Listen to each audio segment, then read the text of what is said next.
యెషయా మద్దు నుండి చిగురు పుట్టినట్టుగా మోడుబారిపోయిన జీవితము, ఇక చిగురు రాదు అనుకున్న జీవితము, ఇక మోడైపోయింది ఎందుకు పనికిరాదన్న జీవితాన్ని మనము వింతగా చూస్తాం. ఆ క్వశ్చన్ మార్క్గా చూస్తూ ఉంటారు. అది ఏమవులో అన్నట్టుగా కనిపిస్తుంది. అలాగనే ఈ మోడును కూడా చూచుటకు విచిత్రముగాను, ఆలోచించుటకు అంతు చిక్కనట్టుగా కనిపించినప్పటికీ దేవుడు ఇలాంటి మోడైన జీవితం, పాడైపోయిన జీవితమును దేవుడి చేతుల్లోనికి తీసుకుని వచ్చి ఆ మోడు బారిన జీవితంలో నుండి ఒక గొప్ప చిగురు మలుచును అని చెప్తున్నాడు. కాబట్టి దేవుడు ఎలాంటి వ్యక్తి అంటే ఇరిగిన రెల్లును కూడా విరిపే వంటి స్వభావం ఆయనకి లేదు. కాబట్టి మోడు బారిన జీవితములను ఆశీర్వాదకరంగా చేయగలడు.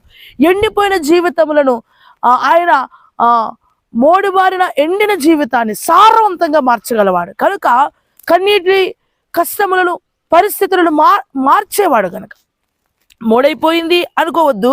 ఒకవేళ మోడైపోయిన జీవితం కనిపిస్తుందా, ఎండిపోయిన జీవితం కనిపిస్తుందా, అయితే దానిలో నుండి ఒక ఆశ్చర్యాన్ని ప్రజలు చూస్తారు, ఒక అద్భుతాన్ని ప్రజలు చూస్తారు. 2026 దేవుడు మిమ్మల్ని మోడుబారిన జీవితంలోంచి విడిపిస్తాడు, ఎండిపోయిన జీవితంలోంచి విడిపిస్తాడు, నిస్సారమైన జీవితంలోంచి విడిపిస్తాడు.